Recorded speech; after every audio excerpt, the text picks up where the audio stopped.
The surgeon makes the first cut, and the patient smiles. No panic, no scream. Across the hall, a toddler falls off a chair. Doesn't cry, doesn't even pause. Just stands up and keeps walking like nothing happened. Outside, a man steps onto summer pavement barefoot and shrugs. Warm. 10 minutes later, the soles of his feet are burned through, and he still doesn't feel it. Because overnight, pain is gone. Not reduced, not managed, deleted, and everyone calls it a miracle, right up until the world realizes pain wasn't the enemy, it was the alarm.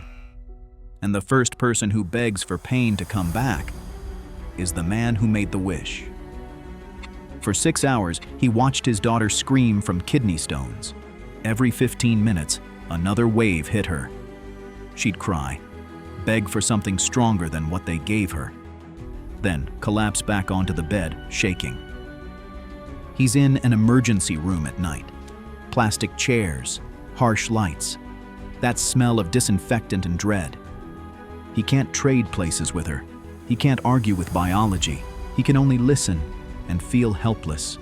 Then the magical ring rolls from under a vending machine, soft metallic clicks, and taps his shoe like it's been waiting for his breaking point. He grips it like a weapon against the universe and whispers, "I wish humans felt no pain." The ring flashes once, clean and cold like a system update. And the hallway goes quiet, not peaceful quiet. The kind of quiet you get when the fire alarm stops working. For exactly 90 seconds, he feels like a hero. Then the world starts bleeding in silence. Down the hall, his daughter sits up. She looks around, confused, then starts laughing like she just woke up from a nightmare. The kidney stones are still there. They're still scraping. The damage is still happening. But the pain is gone. She gets out of bed and hugs him. She's smiling. She's okay. Doctors stare at monitors like they're broken. They can't explain it, so they do what humans do when something is unexplainable. They label it a miracle and move on. People stand up and walk out because they feel fine. The emergency room empties like someone pulled a fire alarm. A woman with arthritis opens a jar for the first time in a decade and cries. An old man with a ruined back touches his toes and whispers, "I forgot I had feet."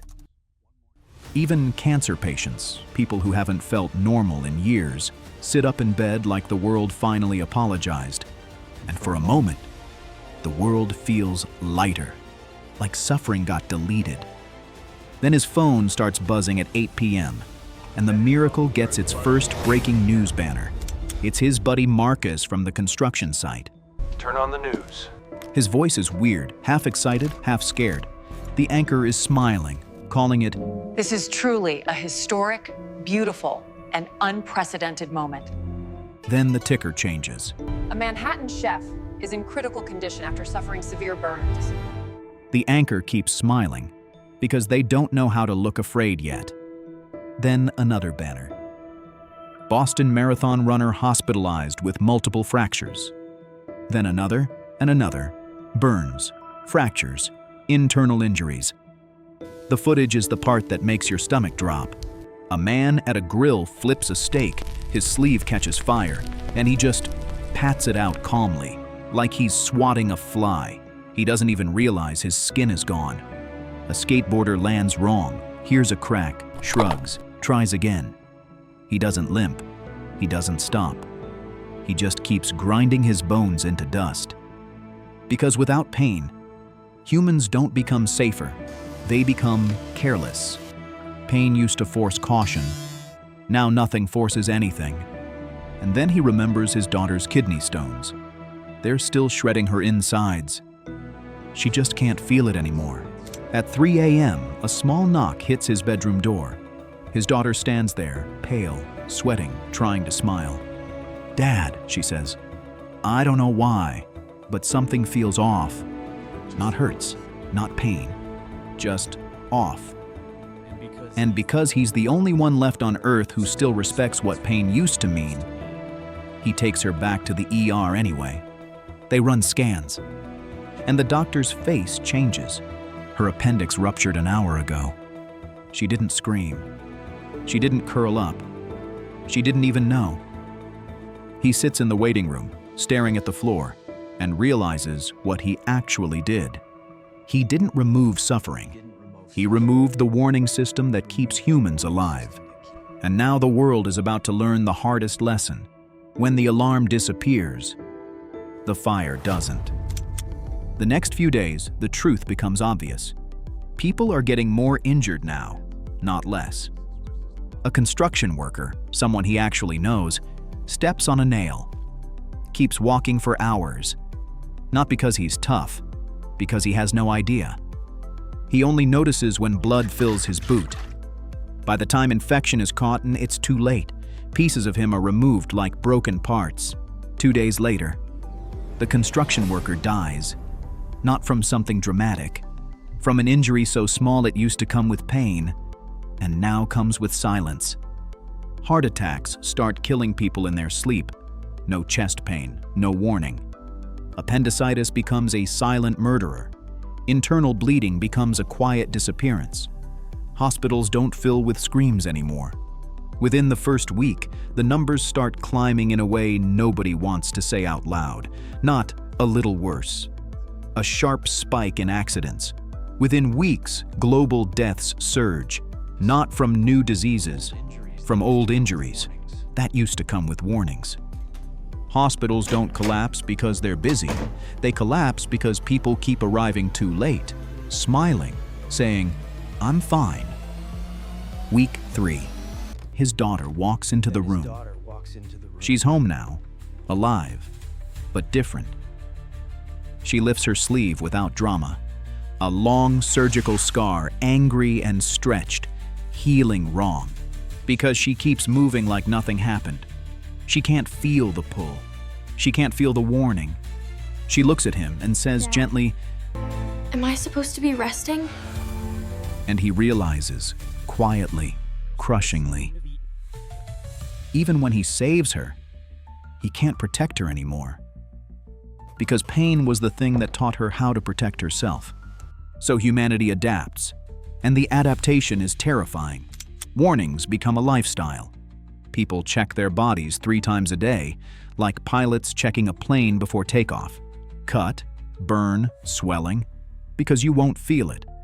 Parents inspect kids every night. And then people discover the quietest twist of all. Hunger pangs were pain too. So some people stop eating, not on purpose. They just don't feel the reminder anymore. Phones start buzzing with a new kind of notification. Eat. Drink water. Check your body. Life becomes a calendar of alarms because your body can't warn you anymore. Schools add body checks like attendance. Protective gear becomes normal. People wear gloves to cook, helmets to bike, pads to jog.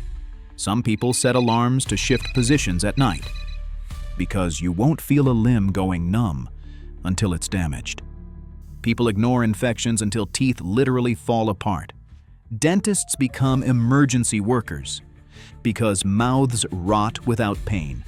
Teeth crack and nobody notices until breakfast turns red. Athletes destroy their bodies because limits are now invisible, and medicine changes. Doctors stop asking, "Does it hurt?" They ask, "What do the scans say?" Life becomes numbers, vitals, imaging, sensors, alerts, a world where the body can't speak, so machines speak for it. And then he realizes the most haunting detail of all. Pain wasn't only physical. Pain was protection.